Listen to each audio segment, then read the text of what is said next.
युद्ध होने के पश्चात पांचों पांडव जीते।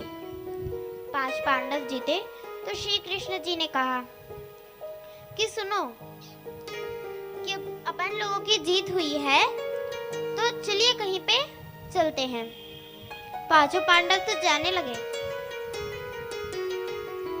पर उनकी जो पत्नी थी उन्होंने कहा नहीं,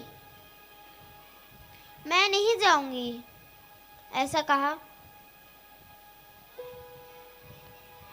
तब पांचों पांडवों ने कहा कि आप क्यों नहीं जा रही हैं?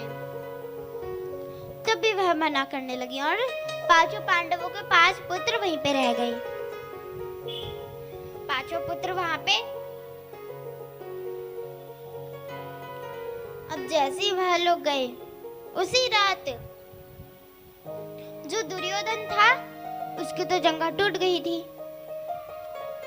तो वह मरने की हालत में था। तभी अश्वत्थामा आ गया। अश्वत्थामा ने कहा कि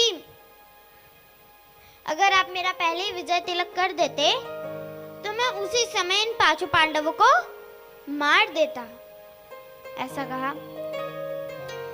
तब दुर्योधन ने उसी वक्त अपने रक्त से, खून से उसका विजय तिलक कर दिया।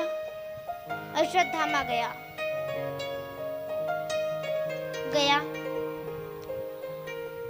और रात को ही 5 पांडवों के जो पुत्र थे, 5 पांडवों जैसे ही दिखते थे।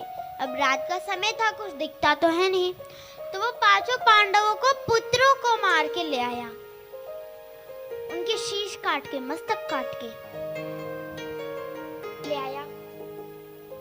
अगली सुबह हुई, द्रौपदी कहने लगी कि मेरे पुत्र कहाँ गए? वह इतनी देर तक तो सोते नहीं।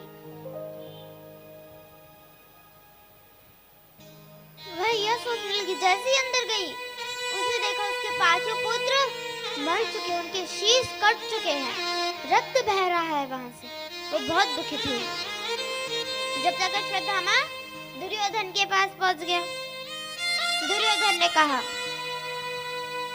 जिससे मेरी सबसे ज्यादा दुश्मनी हो रखी, किससे?